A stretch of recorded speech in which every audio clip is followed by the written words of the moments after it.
Bonsoir à tous, nouveau numéro ce soir de Putsch Live, l'émission produite par Putsch Media. Merci d'être déjà si nombreux sur l'ensemble de nos réseaux. Vous le savez, cette émission est diffusée sur l'ensemble de nos réseaux sociaux. Merci d'être là. Et ce soir, nous sommes le jeudi 5 mai. Nous sommes repartis pour 5 ans de plus de Macronie, au moins. Et pour en parler, on va parler aussi de la crise ukrainienne. On reçoit Alexandre Juvin-Brunet. Bonsoir Alexandre, comment allez-vous? Bonsoir Nicolas Vidal, merci pour votre invitation. Eh bien, c'est avec plaisir. On vous a reçu déjà depuis un certain temps. On en parlait en antenne tout à l'heure. On essayait de calculer la première fois que vous étiez venu sur ce plateau de Putsch Live. Merci en tout cas, Alexandre, de votre confiance. Je vous présente parce que maintenant, vous avez une voix qui porte. On vous sent de plus en plus. Booba a récupéré d'ailleurs une de vos vidéos. Alors là, forcément, 200 000 vues pour Alexandre Juvin-Brunet. Alors, vous êtes capitaine gendarmerie en réserve. Vous êtes Saint-Cyrien aussi. C'est important de le noter pour le sujet qui va nous occuper ce soir. Vous avez été candidat à la présidentielle également et vous êtes le fondateur du parti du Peuple de France. Et vous allez normalement lancer peut-être des candidats législatifs. On va en parler aussi, Alexandre. Donc, tout ça, c'est beaucoup d'actu pour vous. Beaucoup d'actu. Il y a une grosse densité et beaucoup d'actions actuellement, effectivement. Alors en plus, et j'ai oublié de vous dire, vous avez été mobilisé, vous avez mobilisé aussi pendant la crise sanitaire sur la perte des libertés, sur la perte de l'état de droit, sur tout ça, vous avez mis en garde aussi également sur l'armée. C'est la première interview qu'on a faite ensemble sur l'armée est infiltrée. Voilà, donc vous êtes sur beaucoup de sujets, notamment d'ordre régalien, donc ça c'est intéressant. Alexandre, une première question. Est-ce vous pouvez nous parler un peu de ce parti Peuple de France? Qu'est-ce que c'est ce parti? En fait, le Peuple de France, c'est simplement un parti qui a pour vocation d'être présent sur la scène politique pour répondre aussi au manque en fait de réponse de certains partis à l'enjeu premier qui est, et on l'a vu lors de la précédente présidentielle, plus d'un quart, presque un tiers des Français se sont abstenus ou ne votent pas. Ce qui est en fait une bombe à retardement démocratique et demain à guerre civile, si on ne le prend pas en compte. Donc le peuple de France essaye modestement de répondre en fait aux enjeux de ce peuple qui a été méprisé et qui a été en fait oublié par une partie de la caste politique. Pour le dire simplement, l'alpha et l'oméga de notre pays, l'âme de ce pays, l'âme de la France, c'est son peuple. Donc, parler de la France ou parler du peuple, on parle d'union populaire chez Mélenchon, on parle de France ailleurs, mais l'un ne va pas sans l'autre. On ne peut pas être populaire sans s'adresser au peuple qui s'inscrit dans une continuité séculaire et millénaire, celle d'une nation et celle derrière d'une civilisation, avec son héritage que nous devons transmettre, c'est notre devoir. Voilà pourquoi nous avons fondé le parti lepeuple-de-france.fr et nous lançons des candidatures aux législatives dès la semaine prochaine pour qu'ils battent campagne pendant 4 semaines et se présentent afin de mettre un pied dans l'Assemblée nationale, permettant ainsi, et j'en aurai fini, aux citoyens d'être présents sur tout le spectre de l'action, c'est-à-dire autant dans la rue que dans les urnes, pour essayer de, au moins, non pas de reprendre le contrôle immédiatement, ça va être très difficile, mais au moins être présent donc sur toute la largeur du spectre pour dénoncer de l'intérieur ce qui s'y passe. Parce que les Français savent confusément que les coulisses sont pourries actuellement en France et que la plupart des élites sont détournées en fait du contrat social, mais ils n'en sont pas encore absolument sûrs. Eh bien là, on va rentrer à l'Assemblée nationale de façon absolument légale et on va mettre le doigt là où ça fait mal, quoi. Et sur les zones les plus pourries donc de cette France malheureuse, dont la Constitution maintenant est moribonde. Elle est tombée ces dernières années. Alors, c'est intéressant cette question de cette volonté de créer à un moment donné un groupe, du moins envoyer des Français, des citoyens à l'Assemblée nationale. Est-ce que finalement, Alexandre Juvin-Brunet, c'est pas le constat aussi qu'il y a une illégitimité politique au jeu qui s'est installée en France? Vous avez rappelé les chiffres de l'abstention et des bulletins blancs pour la présidentielle. Et finalement, est-ce que c'est pas le plus grand péril qui attend ce peuple, finalement, l'illégitimité politique, pardon? Oui, bien sûr, c'est exactement ça. C'est-à-dire que quand la loi s'écarte du légitime, c'est-à-dire du juste, ce qui fonde la justice derrière, et ce qui fonde en fait le bon sens entre chaque citoyen et l'envie de vivre ensemble autour d'un contrat social, d'une loi fondamentale, si cette loi s'écarte du juste pour tous, eh bien en fait, ça crée ensuite des dissensions, des divisions, et qui sont des préalables à des affrontements. Bon, pour ne pas en arriver aux affrontements, Il aurait fallu que nos élites, entre guillemets, se mettent à se rapprocher de cette légitimité de leur action. Et la légitimité, elle est simple à définir. Vous êtes élu, vous recevez un pouvoir du peuple. Vous devez simplement servir ce peuple. Et si des enjeux extérieurs, des intérêts étrangers viennent en fait interférer dans la bonne conduite de votre défense et promotion des intérêts du peuple, eh bien, vous devez défendre nos intérêts. Stop et fin. Ce n'est pas plus compliqué que ça. Dès lors qu'il y a des entreprises de corruption, voire de compromission des différents représentants de la nation qui prennent le contrôle ensuite de l'appareil d'État, parce que c'est ça l'enjeu premier, Nicolas Vidal. C'est pas juste d'être représentant pour représentant, c'est ensuite d'être dans les rouages de l'appareil d'État. C'est-à-dire quoi? Et donc d'avoir les manettes. Des commissions d'enquête, des commissions parlementaires, c'est vraiment rentré là-dessus aussi. Pas que, il y a des commissions parlementaires, bien sûr. Il y a le fait de faire la loi, bien sûr, et de proposer des lois, bien entendu. Mais souvent, des députés, parfois, sont aspirés aussi dans, on va dire, on va dire, les rouages de l'appareil d'État. Ils peuvent se retrouver secrétaires d'État, ils peuvent se retrouver ministres, ils peuvent se retrouver à différents postes. Et là, être vraiment aux manettes de cet appareil d'État. C'est-à-dire que le représentant politique donne des ordres ensuite aux fonctionnaires en disant, moi, je suis élu, je suis représentant, je donne des ordres à ces fonctionnaires. Pourquoi? Parce que vous êtes au service du public. Vous êtes le service public. Très bien. Sauf que là, les ordres qui sont donnés sont de plus en plus illégitimes parce qu'ils ne servent pas, Nicolas Vidal, les intérêts fondamentaux de la nation. Et si les Français veulent voir ce que sont les intérêts fondamentaux de la nation, ils ont qu'à aller dans les articles du Code pénal, c'est défini, dans les atteintes aux intérêts fondamentaux de la nation. Et ils verront que l'essentiel du landerneau politique, ministériel et même présidentiel ne servent plus les intérêts de la nation. Et donc, vous avez raison, nous nageons en pleine illégitimité dans une démocratie crépusculaire qui va précéder soit une soumission totale des citoyens à une dictature molle qu'on peut appeler démocrature, ou alors à un soulèvement de ces citoyens dans une phase de convulsion sociétale, révolte, jacquerie de grande ampleur, voire révolution. Bonne ou mauvaise, je ne sais pas, mais en tout cas, voilà les deux issues vers lesquelles nous allons converger. C'est une cristallisation que nous observons actuellement. De plus en plus de Français ne se reconnaissent pas dans les projets politiques, d'autres s'y reconnaissent encore. Nous devons en fait travailler, que ce soit dans la rue ou dans les urnes, à refaire ce lien entre tous les citoyens. Ceux qui se sentent totalement méprisés, mis sur le bas-côté de la route et qui se disent « mais personne ne pense à moi, je fais sécession », simplement.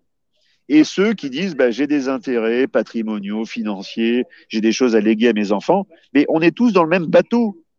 Les gens se pensent en fait séparés, nous sommes tous dans le même bateau. C'est-à-dire que si demain, et j'avais averti la bourgeoisie, ce que j'appelle la bourgeoisie hors sol, la bourgeoisie mondialiste, je leur ai dit attention, si vous votez encore une fois pour Macron, si vous amenez au pouvoir cette personne qui a mis des millions de Français dans la rue, vous serez responsable de ce qui va vous arriver directement. C'est-à-dire que Macron pourrait mettre le feu aux poudres, pourrait pousser les gens au désespoir, au niveau individuel, avec des loups solitaires, comme au niveau collectif, avec des soulèvements. Et quand il y a des soulèvements, c'est la bourgeoisie qui trinque. C'est toujours pareil. C'est intéressant ce que vous dites parce que je recevais à votre place il y a quelques jours Aude Lancelin, la fondatrice de QG, donc vous n'êtes pas du tout sur le même bord politique, mais elle avait une réflexion intéressante. Aude, elle disait finalement qu'à un moment donné, cette bourgeoisie dont vous parlez demanderait des comptes finalement à leur représentant qui est Emmanuel Macron. Donc finalement, c'est cette idée que vous partagez ensemble, ces gens qui ont mis Emmanuel Macron au pouvoir et qui pourraient lui demander des comptes dans quelques temps, quoi. C'est intéressant. Mais ils n'auront pas le temps. Ils n'auront pas le temps de lui demander des comptes. Vu qu'en fait, ils vont se rendre compte qu'il y a des gens en bas de leurs immeubles qui ont des fourches et qui sont très mécontents. Donc, même si le smartphone va bien marcher, ils n'auront pas le temps de lui demander des comptes. Ils auront en fait mis au pouvoir, maintenu au pouvoir, ce que j'appelle non pas Jupiter, mais Saturne. Par rapport à la peinture très célèbre que vous devez connaître, Saturne qui dévore ses enfants. Eh bien, ils ont mis en place Saturne au pouvoir et Saturne va bientôt dévorer ses enfants. Et les enfants qui ont mis au pouvoir Macron, c'est les grands bourgeois hors sol, mondialistes, qui estiment que la Terre leur appartient, qu'il n'y a plus de frontières, qu'il n'y a plus vraiment d'argent, si ce n'est le leur, bien entendu. Et ils veulent avoir le pouvoir absolu sur leur existence en piétinant le droit des peuples. Et bien, ces peuples vont bientôt se lever, voilà.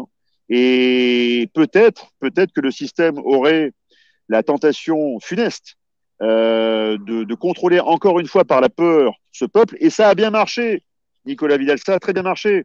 Parce que quand vous observez, vous prenez le métro encore à Paris, le taux de soumission approche les 95%, voire 98%.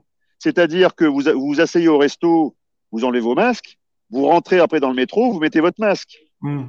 C'est la défaite de la pensée, c'est la défaite de l'intellect, c'est la défaite de la force morale qui nous fait en fait nous lever contre l'imbécilité, contre l'idiotie, qui nous mène en fait au précipice. Eh bien, les Français, dociles, acceptent cette imbécilité qui va tous nous mener vers le précipice. D'ailleurs, on verra ça, parce que Gabriel Attal me disait, je crois, il y a 2-3 jours, que finalement, ils allaient continuer à alléger les mesures sanitaires iniques, hein, que j'estime comme iniques, mais ça, je le dis depuis un moment. Là-dessus, je me cache pas. Et donc, peut-être que les gens dont vous parlez, qu'on rencontre, que ce soit vous dans le métro à Paris quand j'y suis, ou même ici dans mon sud profond, où il y a des gens seuls dans une voiture avec un masque, peut-être ils continueront à le porter malgré peut-être l'allègement des mesures par Gabriel Attal. On verra bien, mais effectivement, il y a quelque chose de la qui tient à la soumission. C'est ce qu'appelait Rimbaud il y a très longtemps. Alors, la guerre sanitaire n'existait pas. Il appelait ça le patrouillotisme. Un mélange d'esprit patriote et de trouille aussi. Donc, c'est le patrouillotisme, en fait. On est patriote, mais simplement pour protéger sa petite épargne, sa petite santé, et se sacrifier, en fait, pour un idéal, des principes, et non pas des valeurs. Parce que la santé est une valeur. Un compte en banque, c'est une valeur. Mais au-dessus de ces valeurs, théoriquement, il y a des principes. Il y a la liberté. Eh bien, les gens ne se lèvent plus, ne se sacrifient plus pour la liberté. Donc, ça montre qu'une grande partie du corps social est soit hypnotisé, soit anesthésié, soit trouillardisé, et ne va pas se lever pour survivre. Mais il y a une autre partie du corps social qui, elle, a déjà fait pour partie sécession, et qui s'est abstenue de voter, par exemple, et qui correspond à, je vous le disais, entre 25 à 40% des Français. C'est monstrueux en termes de proportion, et qui, elle, a bien compris que ça ne servait à rien la politique. Donc, me direz-vous, pourquoi monter un parti? Ben, uniquement pour, encore une fois, établir le lien entre ceux qui n'y croient plus et ceux qui y croient encore. Nous sommes une grande nation et nous devons rester solidaires les uns des autres. Voilà. Alors, extrêmement intéressant. On va continuer ce grand entretien. Merci beaucoup, Alexandre Juvin-Brunet, d'être là depuis la terrasse d'un café ou autre part. En tout cas, merci beaucoup. Sur l'île de la Cité. L'île de la Cité, voilà, un endroit extrêmement agréable à Paris, surtout en plein mois de mai. Et peu bruyant. Voilà, il peut bruyant. Vous avez raison. Alors, vous êtes déjà près de 1500 sur le live. Merci beaucoup. N'hésitez pas à partager. Vous savez que, comme tous les médias indépendants, hein, les algorithmes font des misères. Donc, n'hésitez pas à partager ou que vous nous regardiez sur Facebook, sur YouTube, sur LinkedIn ou Twitch. Merci beaucoup. Et dites-nous aussi d'où vous nous regardez. J'ai vu passer Laure, notamment, qui nous regarde de Nîmes. N'hésitez pas à nous dire d'où vous nous regardez, parce que je suis à chaque fois surpris du monde un peu disséminé autour de la planète qui essaye d'entendre des voix de la liberté ou du moins des voix discordantes. Alexandre Juvin-Brunet, la question que j'ai envie de vous poser, moi, c'est que après ce préambule-là, finalement, comment vous allez choisir les gens qui vont vous représenter aux législatives, parce qu'il va falloir aussi à des gens qui ont cette structure intellectuelle, ce patriotisme quelque part et cet amour inconditionnel de la liberté. Donc, comment vous allez choisir aussi? Est-ce que vous allez nous faire une Macronie avec des gens de la société civile qui viennent un peu de nulle part ou de partout et finalement qui se sont révélés être des véritables godillots pendant 5 ans? En fait, les personnes qu'on a invitées jusqu'ici et qui avaient jusqu'à hier soir en fait pour candidater, bon, on en prendra encore quelques-uns aujourd'hui, peut-être après ce live, si ça réveille en fait on va dire des velléités de se battre pour sa liberté. Eh bien, nous allons le faire sur un programme, tout simplement. Nous avons mis en place un programme en ligne qui est sur le site www.lepeupledefrance.fr. Dans ce programme, il y a d'abord 10 référendums. Voilà. La Vox Populi, c'est la Vox Dei, voix du peuple, voix de Dieu. Et donc, il faut qu'on mette au centre de notre action politique le référendum. RIC, RIP, vous appelez ça comme vous voulez. Bref, la voix du peuple. Donc, il y a 10 référendums. Ils voient s'ils cochent les cases ou pas. Et en fait, après, il y a 89 points de programme dans ce formulaire. Si les personnes qui veulent nous rejoindre, quelles que soient leurs aspirations philosophiques, religieuses, je m'en fous. Ils partagent nos idées. C'est sur une base d'idées qu'ils vont ensuite défendre en assemblée. S'ils cochent au moins 80% des idées, on peut travailler avec quelqu'un avec qui on a 80% de convergence. C'est tout à fait possible. Et donc, s'ils ont ces 80% et qu'ils ont au moins une mise permettant au moins d'avancer les frais de kit de campagne, différentes choses qu'on a essayé de mettre au minimum pour essayer d'aider les citoyens à y aller, on les a mis à 2 000 euros. La plupart des partis, ça vaut entre 3, 7, voire 10 000 euros de partir en législative, si vous voyez ce que je veux dire. On a essayé de mettre vraiment le truc au ras des pâquerettes. S'ils ont au moins 2000 balles, ils peuvent se lancer, travailler proprement leur campagne, battre la campagne pendant 4 semaines, et ensuite, eh bien, montrer aux citoyens français eh bien, qu'ils portent d'abord nos idées, ils portent les miennes également, mais c'est pas que les miennes, parce que le programme, en fait, moi, j'ai observé plein de choses que je trouvais salutaires sur tous les bords politiques, qu'ils soient à gauche, au centre, à l'extrême centre et ailleurs, c'est-à-dire tout ce qui est bon pour la France. Voilà. C'est pour ça que c'est pas un parti qui est à gauche ou qui est à droite. Si je devais le résumer, c'est de Jaurès à Barès, réconcilions-nous. Voilà. Est-ce qu'on va faire une petite formation chez Peuple de France pour éviter d'acheter de la lingerie avec des frais d'indemnité de représentation parlementaire ou payer des hôtels, des plages privées? Parce que j'ai l'impression que à la REM, c'est, y a d'ailleurs aujourd'hui Patricia Miralles qui a été sous le feu de Mediapart. Elle a bien sûr, elle a dit que c'était pas le cas, mais ça aussi c'est un véritable problème parce qu'aujourd'hui, quand on voit, ça ne sert pas finalement, Alexandre, la légitimité de la députation. Parce qu'on se dit, finalement, il y a quelques députés qui mettent le doigt dans le pot de confiture. Encore faut-il. Je vais vous dire un truc, Nicolas Vidal. Si on y arrive, qu'il y a 1, 2, 3, 5, 10, 20 députés ou plus du peuple de France qui sont dans l'Assemblée, ça va être le festival. Parce qu'on va les défoncer, en fait. Je vous explique. Actuellement, la plupart des dissidents, opposants, et j'en fais partie, se battent simplement avec une épée. Ils sont dans la fosse au lion, dans l'arène. Et vous savez, c'est comme ces gladiateurs qui arrivaient juste avec un filet et une épée. Ils n'étaient pas lourdement armés. Et ben en fait, les citoyens, quand ils vous filent en fait leur confiance et qu'ils vous élisent en tant que député, ils vous filent après un bouclier. Ça s'appelle l'immunité parlementaire. Et là, après, avec ça, je peux vous dire que ça devient le festival. Parce que des personnes comme moi ou comme d'autres qui ont la grande gueule et qui en plus ont vu les souffrances, voire ont vécu et subi les souffrances, ils n'ont plus rien à perdre. Et ils auront d'autant plus à gagner qu'on va en fait porter la voix et la colère des gens jusque-là pour faire, entre guillemets, bouger la Casbah, si vous voyez ce que je veux dire, pour faire une allusion au rock de Casbah. On va rentrer dans l'Assemblée et ça va être pour bouger tout ça et bouger leur certitude. Parce qu'ils pensent que ça y est, je suis élu, donc je vais me faire mon petit bilan à mi-mandat au bout de 2 ans et demi, je vais faire semblant de travailler, et puis après, je vais aller jusqu'à 5 ans, et pendant 5 ans, je vais empocher 600 000 balles. Ben non. Maintenant, ce qu'on va faire, et ça m'a été suggéré par des gilets jaunes que je salue ici, et je le dis à grande antenne, je les salue. Si je suis élu, et les autres d'autres personnes adhérents du peuple de France sont élus, eh bien tous les mois, ils vont faire leur bilan. Et ils vont le proposer en fait à leurs concitoyens sur leur circonscription. Tous les mois, on fait le bilan, on montre les comptes, on montre les factures, on montre tout. Tout. Et pas au bout de 2 ans et demi. Et donc, il va falloir faire preuve d'exemple, tout simplement. Alors j'ai une question aussi pratique, mon cher Alexandre Juvin-Brunet. C'est quoi votre circo à vous? Vous avez opté pour quel circo? Moi, je suis sur la 2e circonscription du Var, où j'habite depuis plus de 30 ans, et à laquelle je suis très attaché. Vous connaissez peut-être pas, mais c'est entre Olioul, Toulon-Ouest, le Revest-les-Eaux, Touris, la Valette du Var, Soliès-Pont, Soliès-Ville, Soliès-Toucasse. Bref, une très grande circonscription. Il y a quasiment 120 000 habitants et 90 000 inscrits environ. Et c'est là où je vais livrer bataille face aux différents partis qui n'ont strictement rien à foutre, je vous le dis, de la France et de son destin et des souffrances du peuple.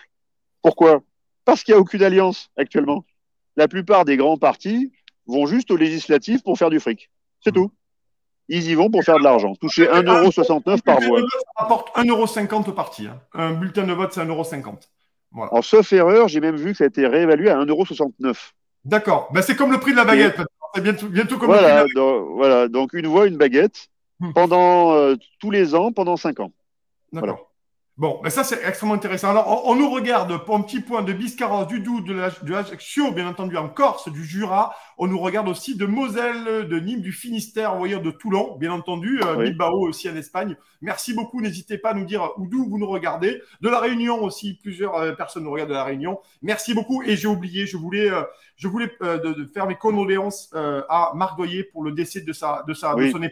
Morissette Doyer. J'ai Oui. trouvé, je l'avais déjà dit, j'ai reçu Marc Doyer ici dans cette émission à plusieurs reprises, tout au début d'ailleurs, alors qu'il n'était pas tellement invité nulle part. Et je voulais lui assurer de mon soutien entier et de mes condoléances les plus sincères dans cette épreuve terrible qu'il a vécue avec le décès il y a 2 jours de sa femme Morissette. Voilà, courage à Marc en tout cas, que je connais pour le coup, pour être tout à fait transparent, que je l'ai rencontré pendant les Gilets jaunes en début 2019 et ça a toujours été un garçon extrêmement équilibré, extrêmement serein et pas du tout belliqueux. Voilà, pas du tout belliqueux. Voilà, Oui, c'était c'est vrai.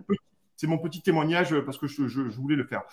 On reprend le fil de cet entretien. Vous êtes très nombreux. Merci. Près de 2000 actuellement sur le live. Merci beaucoup ce soir d'être très, très, très nombreux pour écouter l'entretien avec Alexandre Juvin-Brunet.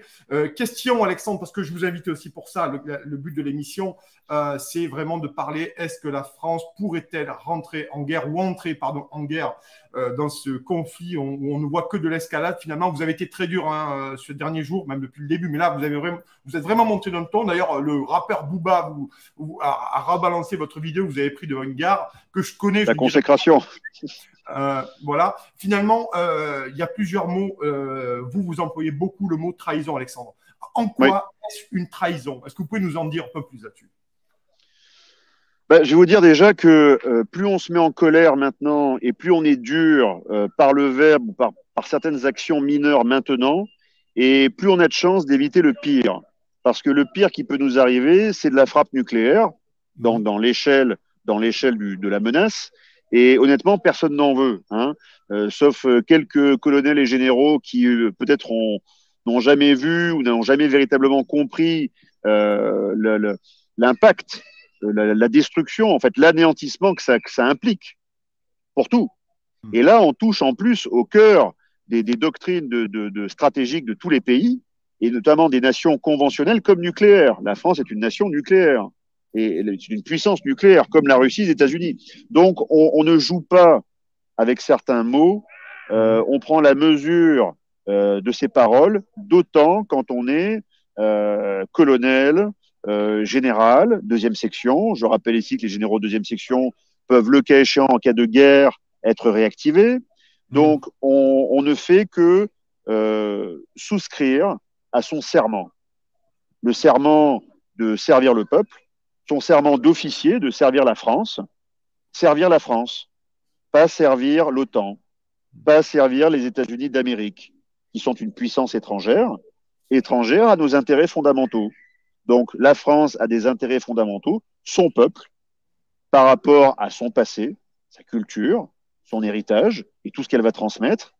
Et je ne suis pas né dans le Minnesota ou dans l'Oklahoma, je suis né dans le Var, voilà, à Toulon. Donc, je suis français sur ma terre.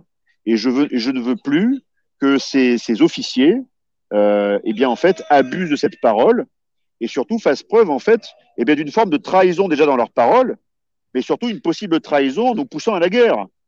Parce que si, en fait, leur voix est reprise de concert avec des ministres, des secrétaires d'État, voire par les manœuvres un petit peu, on va dire, discrètes, mais pas tant que ça, du président, qui en fait ne font que mettre de l'huile sur le feu, en fait. On livre des armes, Nicolas Vidal actuellement. On ne livre pas que des gilets pare-balles ou des casques lourds. On livre des obus, on livre des cartouches, on livre des missiles anti-chars qui vont tuer des Russes.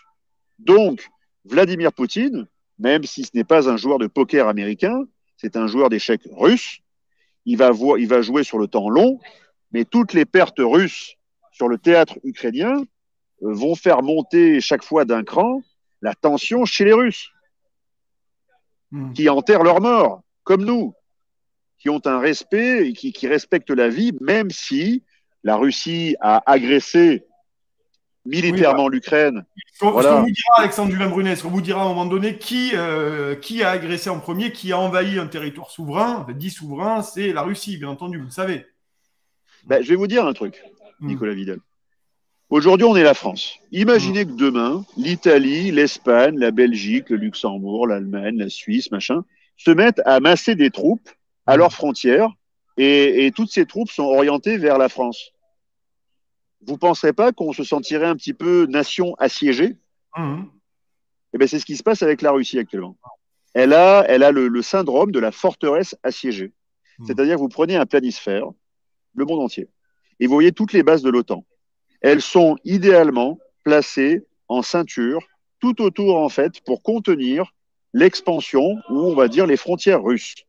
Donc, les Russes se sentent assiégés et ils se sentent asphyxiés dans tout cela. Donc, à un moment donné, il va falloir qu'un des acteurs bouge.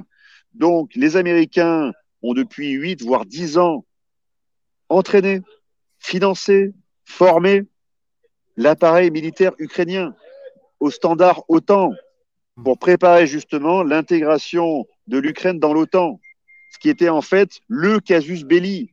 C'est-à-dire que si l'Ukraine rentrait dans l'OTAN, c'était le casus belli mondial, un cas de guerre.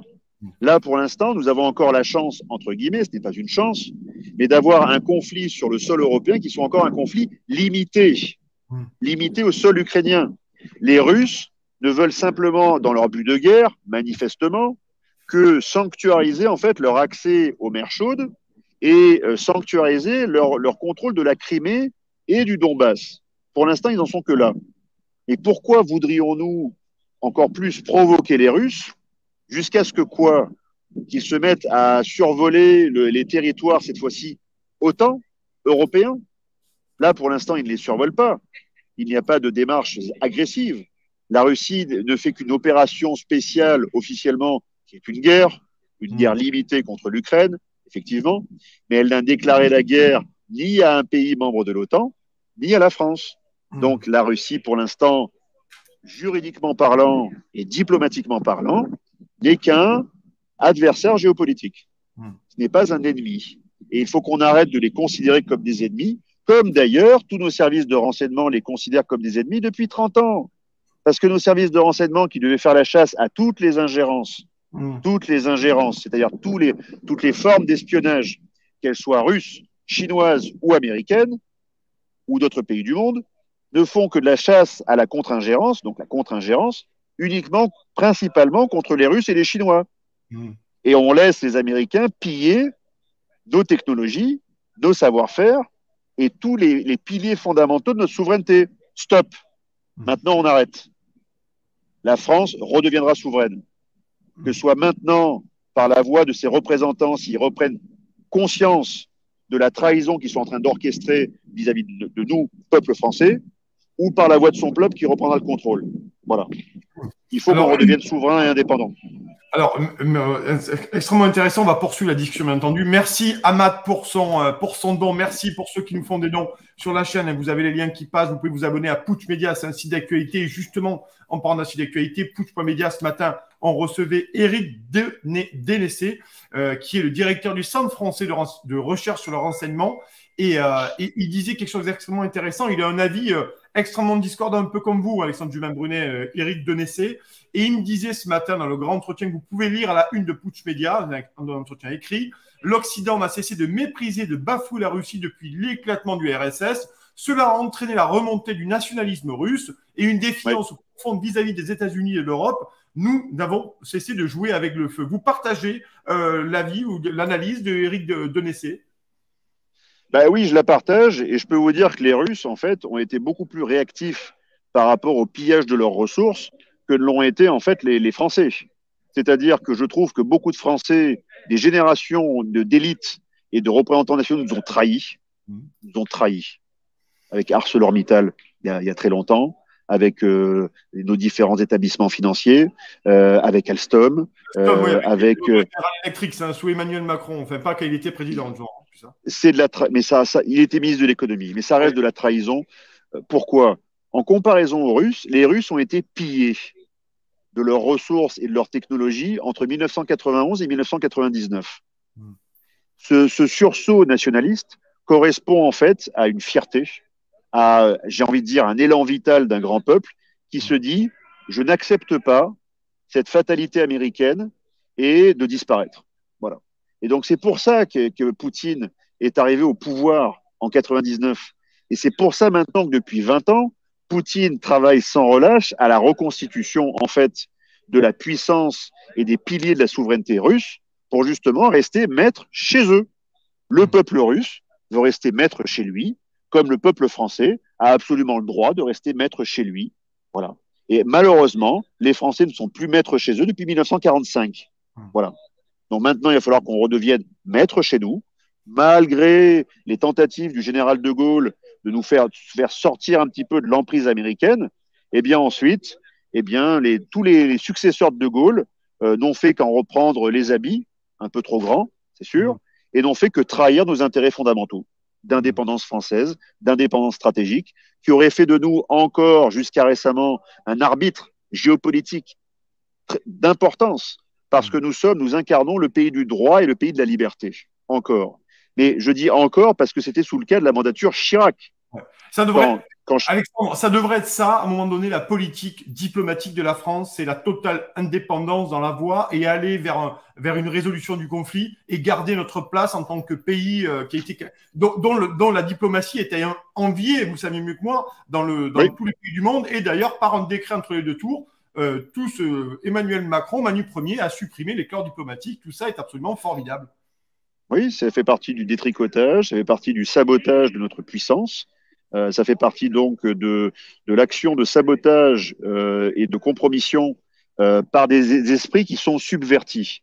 C'est des esprits qui ont subi la subversion, des actions de subversion par des puissances étrangères. Et eux, leur objectif, et notamment les Américains, mais ça pourrait être les Russes demain ou les Chinois, hein, toutes les nations, toutes les puissances veulent en fait vivre, survivre, assurer leurs moyens d'existence, tout simplement. C'est ça la réelle politique. C'est le choc ou c'est parfois la coexistence pacifique de monstres froids. Voilà. Les nations sont des monstres froids. Si on vient pas les faire chier dans leur grotte, comme on est en train de stimuler l'ours russe dans sa grotte, ça pose aucun problème. Et si on va dans la grotte de l'ours russe et qu'on commence à jouer avec lui avec un bâton, il se peut qu'on se prenne un coup de patte. Et c'est ce que sont en train de faire, en fait, nos secrétaires d'État, nos ministres et nos généraux godillots qui sont en train de suivre la doxa otanienne, la doxa euro-otanienne. Mais sauf que les Américains sont bien planqués chez eux. Alors certes, la frontière est mince entre la Russie et les États-Unis, parce que rappelons qu'ils sont simplement séparés que par l'Arctique, en fait, et le Canada. Donc il faut mettre une planisphère à plat, véritablement. Voilà. Mais ils restent malgré tout loin et ils sont en train de nous pousser dans un conflit par procuration. C'est-à-dire que par la procuration de l'OTAN, nous sommes amenés comme des moutons béats vers en fait un conflit qui en fait sort du cadre de nos intérêts fondamentaux. Nous n'avons aucun intérêt fondamental en mer Noire, en Ukraine ou ailleurs. Le seul intérêt que nous ayons, c'est de rebâtir une amitié avec la Russie pour la faire revenir dans le concert des nations européennes, pour faire en sorte que la Russie s'inscrive dans ce qu'a toujours dit De Gaulle il y a maintenant plus de quasiment 50 ans, l'Europe de l'Atlantique à l'Oural, tout simplement. Et si nous arrivons à réarrimer la Russie à l'Europe et ne pas la faire s'enfuir, parce que ce que font les Américains avec une grande intelligence, et c'est pour ça que nous avons des traîtres dans notre camp, ils sont en train de jouer contre nos intérêts, c'est que nous aurions tout intérêt, nous la France, à bâtir des relations stables, pacifiques, de coexistence pacifique avec la Russie, parce que la Russie est un réservoir métallifère et d'énergie, mais sans commune mesure avec le reste du monde, si ce n'est l'Afrique. Et donc l'enjeu principal se situe en Russie. La Russie, pour tous ses actifs, mais également sa position géographique, est le maillon qui va faire de l'Eurasie un bloc homogène, en tout cas convergent. Et c'est ce bloc homogène et convergent qui va signer en fait la fin de l'hégémonie américaine, tout simplement.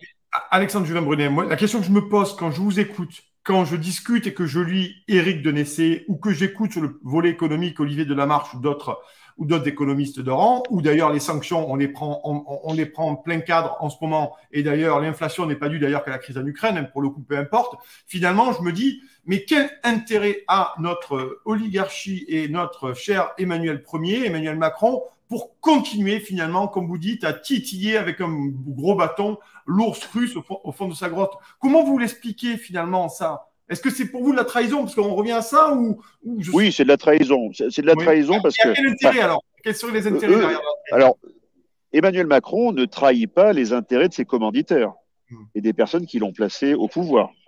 Il ne les trahit pas, au contraire, il est en train de les servir. Par contre, il est en train de trahir le peuple français. Ça, oui. Et la plupart des ministres, secrétaires d'État et certains généraux sont en train de trahir leur serment de protection. Le serment de protection tout d'abord du peuple français de ses intérêts. Mais Emmanuel Macron est poussé en fait par ses commanditaires, en fait ce qu'on peut appeler en fait une sorte de collusion, d'alliance invisible entre certains États, certaines puissances étrangères et leurs États profonds. Il y a un État profond américain, un État profond anglais, un État profond russe, un État profond français, un État profond chinois. Bref, ce sont des consortiums, des conglomérats industriels et financiers qui ont été utilisés par ces puissances dans le cadre de la guerre économique. Voilà. Ils ont bâti des grandes puissances économiques, industrielles, servant ces États. Mais du fait maintenant de leur toute-puissance financière, ils ont voulu prendre leur indépendance. Et c'est pour ça qu'il y a une guerre, en fait, de ces États profonds, déjà entre eux, mais quand ils s'allient, en fait, contre leur seul adversaire de poids, leur seul ennemi. Et leur seul ennemi, ce sont les peuples du monde.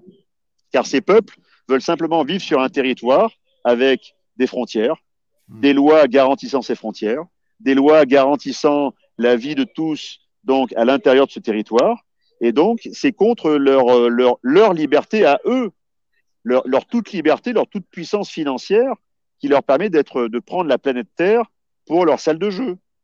Mais on va arrêter avec l'hubris de ces personnes qui ont en fait abusé souvent de la finance publique ou du soutien public. Le seul pouvoir, c'est le peuple. La seule puissance, c'est la nation et la civilisation. Point barre. Tous les autres, ils peuvent demain subir le courroux du peuple ou sa loi. Je dis bien ou sa loi. Et ils pourront demain être jugés s'ils continuent.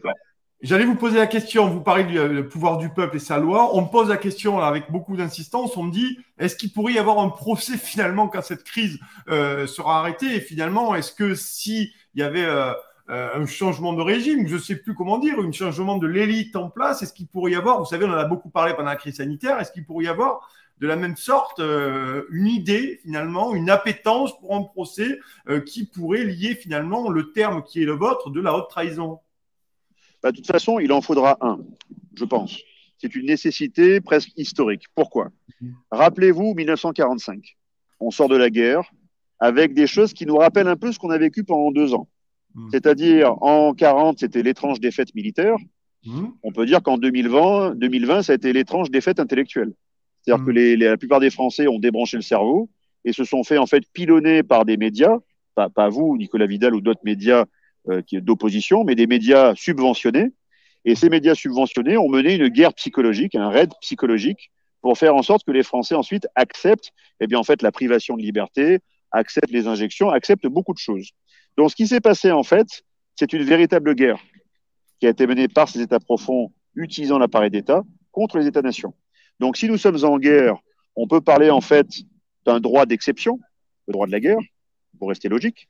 Et en 45, quand on est sorti en fait de la guerre, De Gaulle, qui a remis les clés ensuite de la France en 46 à la future 4e République, a établi des juridictions d'exception avec du droit d'exception. Pourquoi? C'est parce qu'en fait les rancœurs étaient telles, le ressentiment était tel entre les collabos, les résistants, les maquisards, ceux qui ont trahi et compagnie, que les gens se flinguaient dans la rue. Et ça allait redevenir une guerre civile en 45. Ouais. On a échappé à une guerre civile. Donc la seule façon d'échapper à une guerre civile demain, c'est l'expression d'un droit très fort. Et ce n'est pas du droit commun. C'est du droit d'exception. C'est du droit de la guerre. Donc toutes les personnes qui, de près ou de loin, ont mis la main dans le pot de confiture, voire les 2 pieds, et se sont gavés tout en méprisant le peuple, gare à eux. Parce qu'il pourrait y avoir demain des tribunaux d'exception qui pourraient se monter s'il y a une reprise du pouvoir, une reprise du contrôle, pour qu'ensuite la colère populaire s'éteigne durablement. Parce que si on n'éteint pas la colère populaire, ça va partir en guerre civile. Donc le meilleur ingrédient pour éviter la guerre civile, c'est monter les tribunaux d'exception et faire des exemples. C'est les exemples qui disent ensuite au peuple, très bien, la justice est passée. Le juste est revenu. La légitimité, on en parlait au début de votre émission, la légitimité est revenue. Donc nous acceptons la règle et la loi. Nous l'acceptons, vu que tout ceci est légitime. Voilà.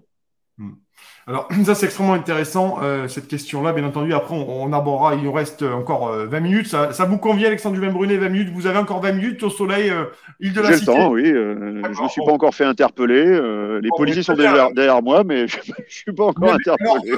il y aura 2500 témoins si c'était le cas, hein. Il y aura 2500 témoins, plus moi, ça fait 2501 en tout cas. Et merci beaucoup. En tout cas, vous êtes très nombreux ce soir pour ce grand entretien d'Alexandre Dumaine-Brunet. Plus de 2500 actuellement. Beaucoup, beaucoup, beaucoup de commentaires. Beaucoup de réactions à ce qui est dit, bien entendu. Donc, je le répète avant d'oublier, vous pouvez aller sur Peuple de France, bien entendu, si vous voulez, à un moment donné, vous lancer dans une aventure législative. Et on le Alors, redira. je précise, lepeupledefrance.fr. Le Beaucoup de Peuple de personnes allaient France. sur, Ouais. voilà, beaucoup de personnes allaient sur Peuple de France et tombaient sur un blog patriote. Ouais. Et donc là, c'est lepeupledefrance.fr. D'accord, lepeuple-de-france.fr éventuellement pour partir à l'aventure législative et peut-être vous aussi vous installer sur les bancs de l'Assemblée peut-être au matin du 20 juin pour aller porter une parole, porter un mandat, porter une voix d'un territoire et d'une certaine idée de la démocratie. Alors on Et continue. secouer la Casbah surtout. D'accord, ben voilà, le programme est tout trouvé avec Alexandre, secouez la Casbah. Voilà, vous le savez. N'hésitez pas, on vous mettra le lien, bien entendu, dans les commentaires et sous la vidéo pour ceux qui regarderont la vidéo après la diffusion en direct, parce que nous sommes en direct ce soir. J'ai une question que j'avais dû vous poser, Alexandre Dumaine-Brunet, c'est quel regard vous portez sur les médias parce que depuis 3 mois que cette guerre a commencé, on a quand même l'impression, et vous l'avez noté d'ailleurs, Éric Denessé aussi le dit, finalement, et d'autres, il n'y a pas que, voilà, d'autres, finalement, il n'y a qu'un point de vue, ça a été le cas pendant la crise des Gilets jaunes, ça a été pendant la crise sanitaire. Alors là, la crise sanitaire, là, on a eu vraiment qu'un son de cloche. Et vous posez quel regard en tant que, c'est rien, en tant qu'officier sur les médias aujourd'hui, on n'entend pratiquement pas d'autres sons de cloche, hein. Un regard désabusé sur ce qui n'est pas un pouvoir. Souvent, les gens parlent de quatrième pouvoir. Non. Les médias restent un instrument, hein, d'où leur nom médium, un médium média. Ça reste un instrument de contrôle cognitif, informationnel et mental, qui est en fait à 99% contrôlé par ces consortiums financiers, voilà, aux mains derrière de fonds de pension américains principalement. Donc on comprend qui donne à manger à tous ces gens-là, qui les subventionne. Eh bien, ce sont des intérêts tantôt étrangers, tantôt la France, mais qui aux mains en fait de puissances étrangères, disons-le. Donc ces médias ne font en fait eh bien que travailler pour leur gamelle, comme le font en fait certains aussi officiers, sous-officiers, officiers mariniers qui voient bien tout ce qui se passe en France. Mais ils font ça pour leur gamelle. Il faut payer les crédits, il faut payer le mariage de sa fille le mois prochain, il faut payer tout ça. Et donc, on sacrifie la France et ses principes à son lendemain de consommateur. Voilà, nous ne sommes plus des citoyens. Et les médias ont un très grand rôle. Et le problème, ce qu'ils ne voient pas, c'est qu'ils pourraient avoir surtout une très grande responsabilité. Donc un jour, une très grande culpabilité. N'oubliez pas qu'au procès de Nuremberg en 1945, il n'y avait pas que des dignitaires nazis qui s'occupaient simplement des wagons plombés ou de la Luftwaffe qui ont été jugés et qui ont été d'ailleurs punis et qui ont été exécutés. Il y a aussi des journalistes. Pourquoi?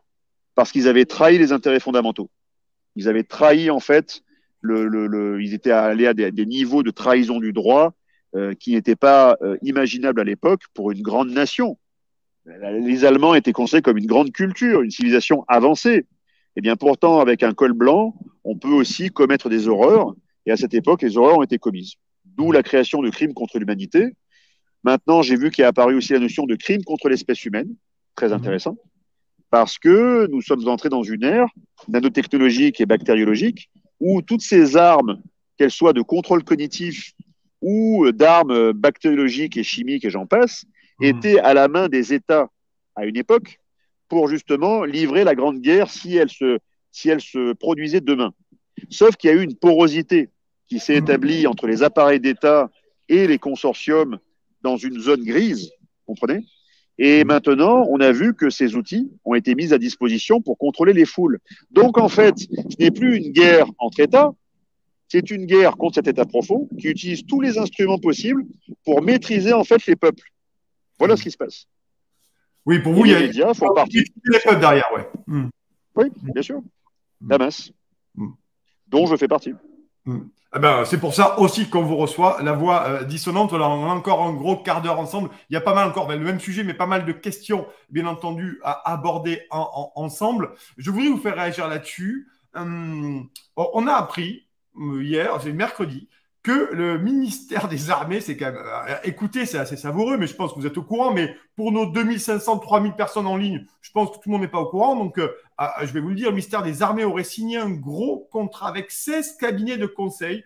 Au total, les prestations qui seraient effectuées jusqu'en 2025 coûteraient la bagatelle de 46,3 millions d'euros. Et le ministère, avec Florence Parly, met en avant, entre guillemets, une réelle plus-value. Ça vous enchante, mon cher Alexandre Juvin-Brulé, ça? Ces cabinets de conseil qui rentrent dans le ministère des Armées? Bah, 46 millions, c'est le budget opérationnel d'un régiment. Mmh. Tu vois ce que je veux dire? Donc, en fait, pour payer 1 million d'euros le slide ou le PowerPoint, on va, en fait voilà, on va en fait massacrer une partie en fait de notre outil de défense pour en fait que des encravatés, je porte la cravate parfois, hein, mais des encravatés nous expliquent comment, on va dire, gérer les flux de circulation des officiers avec leur carte de déplacement. Et je pense qu'on a suffisamment d'officiers généraux, de colonels, de commandants, de capitaines, de lieutenants, de majors et j'en passe, pour réfléchir sur ce genre en fait de démarche qui ne concerne que les forces armées et uniquement les forces armées. On n'a pas besoin pour ça de cabinets de conseil qui vont simplement faire de l'entrisme, qui vont simplement observer ce qui s'y passe, qui vont également dire pourquoi pas comment ça fonctionne à l'intérieur de nos forces armées, bien que la plupart des puissances le savent bien, parce qu'en fait c'est devenu un véritable gruyère. Et donc il faut qu'on arrête cette politique, on va dire, qui est très anglo-saxonne, de croire qu'il peut y avoir une porosité parfaite entre le privé et le public. Non. Le public, c'est quoi? Ce sont des fonctionnaires qui s'engagent sur X années à servir la France et ils ont une responsabilité. Ils en sont responsables. Ils peuvent être responsables pénaux comme responsables administratifs pour tout ça. En face, vous avez des cabinets de conseil dont la responsabilité est très vague, dont le siège social est très vague également. On ne sait pas où ils sont domiciliés. On l'a vu dans le scandale qui aurait pu éclater sur les rémunérations de Rothschild & Co concernant notre cher président, hein, qui a touché quasiment sur 10 ans plus de 5 millions d'euros de rémunération nette.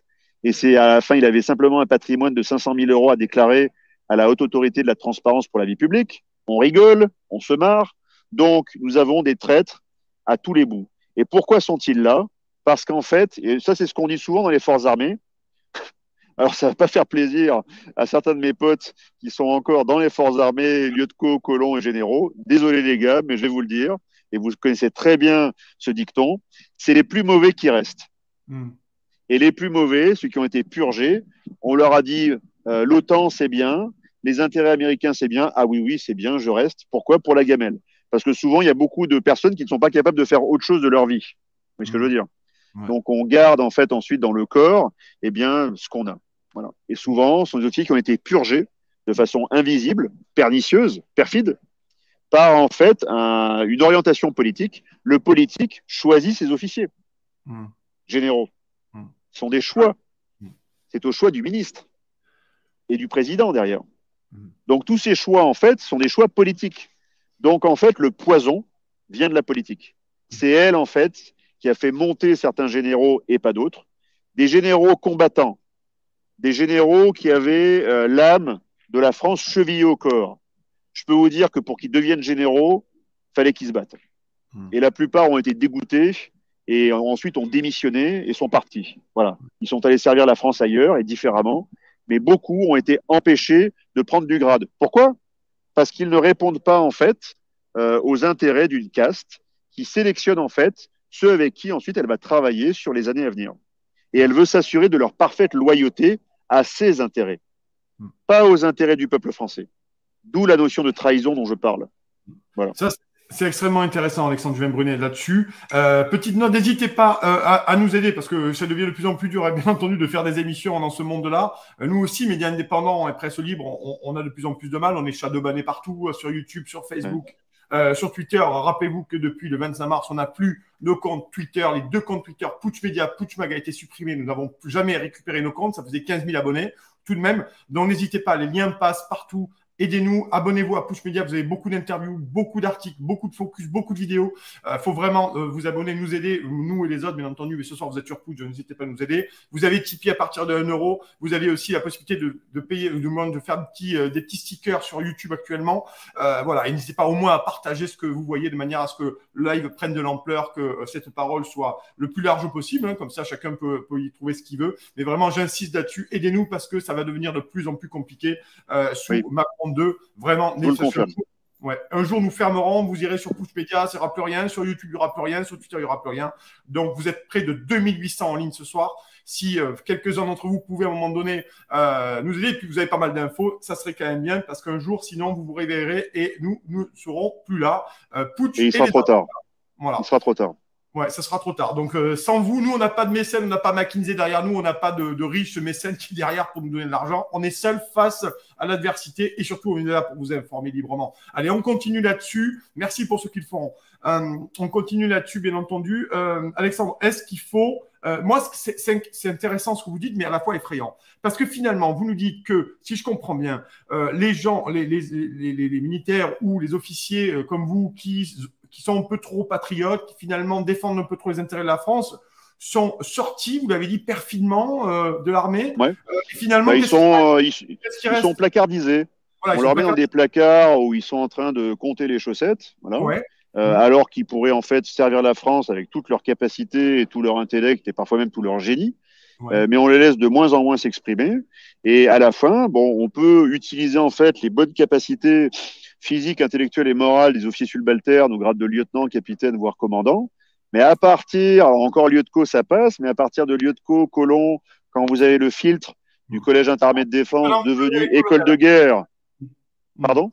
Oui, lieutenant-colonel et colonel, parce que voilà, je traduis pour nos téléspectateurs. Voilà, pardon, oui, les lieutenant-colonel et colonel, qui sont d'ailleurs, qui peuvent maintenant accéder au grade supérieur en passant uniquement par l'école de guerre. Et l'école de guerre elle-même vérifie que vous avez tous les acquis, on va dire, techniques, tactiques, stratégiques, mais aussi l'intelligence et la force morale intellectuelle pour être de grands officiers, c'est sûr. Mais peut-être qu'aussi dans le processus de sélection, il y a aussi, et l'OTAN, vous en pensez quoi ? C'est ce que je veux dire. C'est la question à l'oral qui peut vous faire chuter. Si vous dites que l'OTAN est une machine de contrôle de l'appareil militaire français, je doute que vous soyez reçu à l'oral de l'école de guerre, si vous voyez ce que je veux dire. Et donc, sans oral de l'école de guerre, vous ne pouvez pas ensuite devenir colonel, voire général. Voilà. Donc ça, c'est du poison posé en fait par les politiques. Et les politiques seront on va dire, j'ai pas envie de dire à pourchasser, mais ils seront en fait à traiter en premier. Il faudra traiter les politiques en premier et tout le reste suivra. Le principal cancer, la principale gangrène, ça vient en fait de politiques qui ont été compromis et corrompus. C'est-à-dire que lorsqu'il y a eu la guerre des services secrets dans les années 50, 60, 70 à Paris, dans les grandes capitales du monde, les services secrets en fait compromettaient les futures élites de la nation. Par le sexe, l'argent, la drogue, la pédocriminalité également. Et ils font ensuite des dossiers sur chacun. Des dossiers photos, vidéos, différentes choses. Et si ces personnes ne peuvent pas être recrutées par ces services et attendre parfois, les Russes sont très très bons pour compromettre aussi des officiers. Les Russes peuvent attendre 10, 15, 20 ans pour ressortir les dossiers. En attendant patiemment que l'officier soit arrivé à des niveaux opérationnels très importants. Alors les Russes, ça peut marcher par le mariage. Les Américains, ça marche plus par l'argent ou par autre chose. Chaque service de renseignement étranger a son mode opératoire. Mode opératoire qui a une seule finalité, compromettre en fait un fonctionnaire ou une future élite de la nation pour ensuite la contrôler, la piloter, voire, et là c'est le superbe achèvement pour un service de renseignement, c'est arriver à subvertir son esprit, faire de la subversion de son esprit. C'est-à-dire lui dire, tu sais, la plus grande nation de la Terre, ce sera les États-Unis d'Amérique. Toi, la France, tu es un petit pays qui ne sert à rien. Et les gens ont commencé à croire, ah bah oui, c'est les États-Unis d'Amérique qui sont les meilleurs. Et là, ils ont réussi la subversion. comme ce qu'ils avaient fait, comme ce qu'avait fait l'Angleterre en 1785 et ensuite, avec Philippe Égalité, le cousin du roi de France, Louis XVI. Ils ont fait de la subversion de son esprit. Ils lui ont dit, par le truchement de la franc-maçonnerie, il faut que tu prennes le contrôle de la France. Et il a pris le contrôle de la France en diligentant en fait la révolution, parce que c'est lui qui a spéculé sur le cours du blé, c'est lui qui a armé les révolutionnaires avec de l'argent anglais et avec son propre argent également. Donc la plus grande opération de subversion puis de sabotage de la puissance française, c'est en fait 1789. Et la deuxième opération de subversion et de sabotage après ça, c'est la victoire des Alliés en 45, tout simplement. Alors officier Julien Bonnet, pour l'OTAN, vous y êtes favorable ou on en sort très vite du commandement intégré? Si l'OTAN continue dans sa logique guerrière, va falloir qu'on en sorte très très vite. Qu'on se désolidarise de l'OTAN, qu'on se désolidarise des positions américaines pour récupérer tout simplement notre position d'indépendance stratégique. Tout simplement. Voilà. Et dire aux Russes, vous n'êtes pas nos ennemis, vous êtes nos adversaires. Et on sait ce que ça veut dire, adversaire. Hein. Ça veut dire les services de renseignement se font la chasse, c'est dire parfois se faire des, entre guillemets, des coups de pute à gauche et à droite, c'est voir Wagner qui emmerde nos forces armées déployées au Sahel. C'est tout ça, hein, ça existe. Ce sont des adversaires géopolitiques. Mais en faire des ennemis, voilà, en faire des ennemis, c'est dangereux. Vous voyez, parce qu'en face, ils ont de quoi nous raser 3 fois. La France métropolitaine et même l'ultramarine, s'ils veulent. C'est ce que je veux dire. Voilà. Ouais. Mais dans l'armée, je voulais qu'on revienne là-dessus. Il nous reste encore 5 minutes. Je voulais qu'on revienne là-dessus parce que c'est extrêmement intéressant. Vous nous disiez, bien entendu, que le placardisé, mais finalement, est-ce qu'on doit penser qu'une partie, alors je ne dis pas tous, bien entendu, ne me faites pas dire ce que je n'ai pas dit, bien entendu, mais est-ce qu'on peut penser qu'il y a dans le haut commandement, certains individus, certains éléments dans le haut commandement sont manifestement tournés vers les États-Unis et en ont perdu de vue l'intérêt supérieur de la nation et notre défense et la protection des peuples dont vous parlez, vous, en tant que serment, Alexandre Julien-Brunet? Oui, une majorité. Mais je suis sûr que malgré cette... Une majorité. Mais je suis sûr que malgré cette majorité d'officiers qui a oublié son serment de protection de la France et surtout de son peuple, avant d'être au service de l'État, ils sont au service du peuple et de la France. Et donc, ils sont mis au service de l'OTAN et ils ne s'en cachent pas. Ils vont sur les plateaux télé pour dire l'OTAN, c'est bien. Mais ils sont dingues. Donc, malgré cette forte majorité, je suis sûr qu'il existe encore ce qu'on appelle des officiers, des sous-officiers. Alors, officiers supérieurs comme généraux, sous-officiers, on les trouve beaucoup chez les officiers, sous-officiers, officiers mariniers, soldats, marins, aviateurs et gendarmes. Vous avez beaucoup de ce qu'on appelle des militaires légitimistes. Qui vont prendre de la distance par rapport à la loi, surtout si elle est progressivement illégitime, et se dire, bon, maintenant, attendez, on ne peut plus laisser le pays exsangue, la colère exploser de partout, nous en sommes aussi responsables de tout ça. Et si nous ne faisons rien maintenant face à cette illégitimité croissante, nous allons en devenir un jour coupables. Donc il faut que ces corps d'officiers, quel que soit leur niveau, et tous leurs militaires aussi qui sont sous leurs ordres ou pas, se disent maintenant qu'est-ce qu'on fait? Parce que nous sommes face à une loi qui est en train de devenir une loi funeste. Une loi qui nous amène vers la guerre, donc vers la souffrance, la mort, et maintenant que nous sommes à l'ère nucléaire, à un possible anéantissement. Donc nous ne devons plus confier les clés de notre pays à des présidents, des ministres, des secrétaires d'État, des généraux, qui n'auront pas préalablement, comme on le fait quand on devient pilote de chasse, par exemple, on fait des tests psychotechniques pour s'assurer qu'on ne va pas balancer le Rafale sur une montagne. Vous voyez ce que je veux dire? Et pourquoi demain, on laisserait un président avoir le contrôle des codes nucléaires alors qu'on sait pertinemment ce qu'il y a derrière, en coulisses derrière? Qu'est-ce qu'elle fait, la DGSE? Qu'est-ce qu'elle fait, la DGSE? Qu'est-ce qu'ils font, les services de renseignement, pour justement éviter que le pouvoir suprême incarné par le président de la République en France, qui est d'essence monarchique, je le rappelle, donc un monos très fort, prenne le contrôle de l'État et devienne chef des armées. La DGSE avait fait son travail par rapport en fait à Goulard, à Sylvie Goulard. Il avait dit Goulard, on n'en veut pas. Très bien, elle n'ira pas à la défense. Ils lui ont filé mieux, ils lui ont filé la Banque de France. Comme ça, elle a accès à l'audit et à tout l'or français. Magnifique, superbe. Mais que fera demain la DGSE si elle se rend compte qu'elle a laissé faire une personne manifestement instable psychologiquement, elle l'a laissé en fait arriver au plus haut sommet de l'État. Pourquoi je vous parle de la DGSE? Parce qu'en 99, c'est le FSB qui a poussé Poutine à reprendre le contrôle de la Russie. Donc c'est pas le FSB qui contrôle la Russie, c'est l'État profond légitime, le FSB. C'est le dernier rempart, le FSB. Eh ben, en France, nos derniers remparts sont les services de renseignement et derrière, des forces encore légitimistes qui se disent ça ne peut plus continuer comme ça. On peut vivre en coexistence pacifique avec les Russes et les Américains et chacun rentre chez soi. Et vous, les Américains, comme ça, en rentrant chez vous, vous allez faire face à l'incurie de votre gestion des 50 dernières années. Et vous allez vous taper votre récession que vous méritez. Parce que vous vivez sur le dos du monde depuis 50 ans. Maintenant, c'est fini. Ça va finir. Et le coup d'arrêt a été donné par la Russie en Ukraine à toutes ces velléités expansionnistes des États profonds et de la puissance américaine. Alors, une dernière question qui est la plus importante ce soir et vous êtes plus de 3300 sur le live. Merci beaucoup. Gros live ce soir. Merci beaucoup. Merci à ceux qui ont donné des dons. Merci à ceux qui viennent de s'abonner à la chaîne. Merci à tous. Hein, vous avez été très nombreux. Pas mal d'entre vous ont déjà fait pas mal de dons et se sont abonnés soit à Pushpedia, soit à la chaîne YouTube. Merci beaucoup. Alexandre, dernière question qui me paraît extrêmement importante et on finira là-dessus.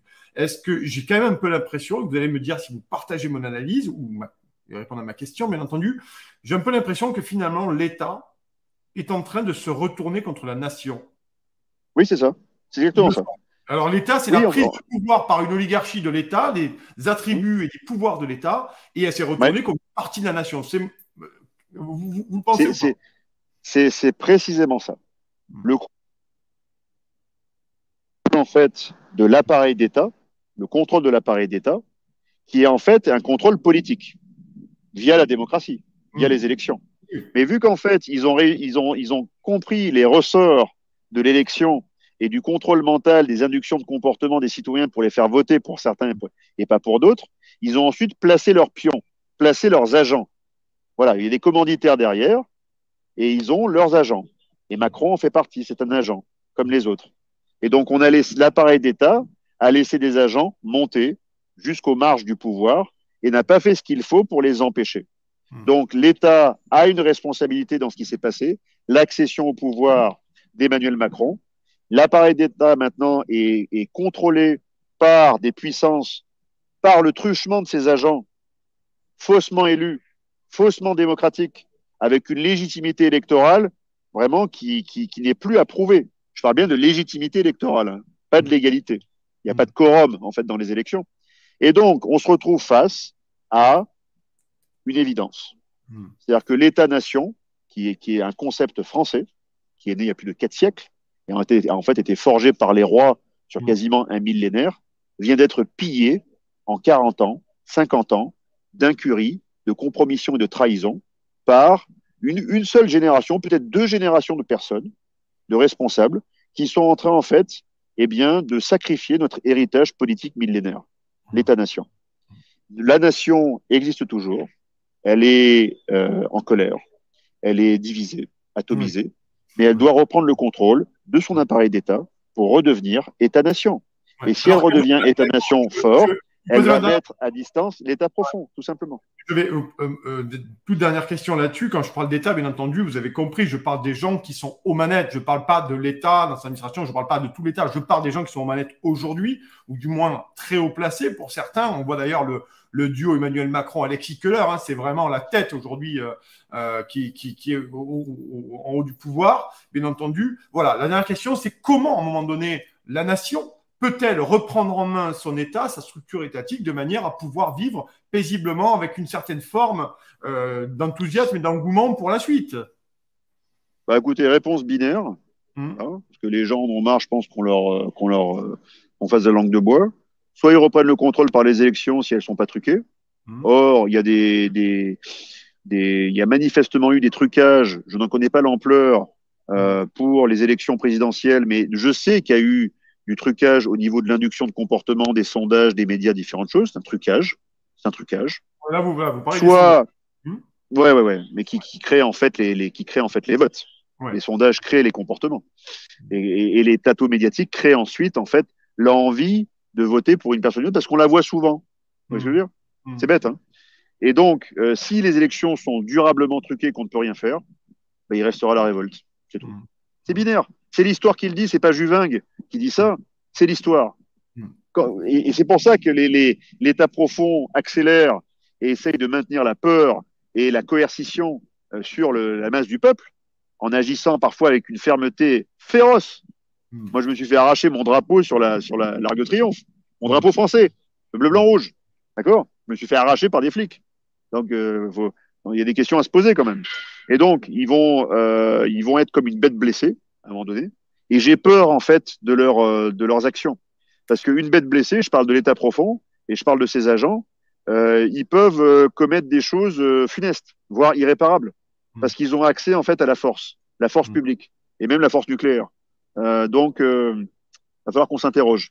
Et il va falloir que nos gentils généraux, en poste, opérationnels, nos gentils directeurs du renseignement, commencent à s'interroger sur la légitimité de leur fonction, de leur rôle social. Quel est le rôle social de l'officier?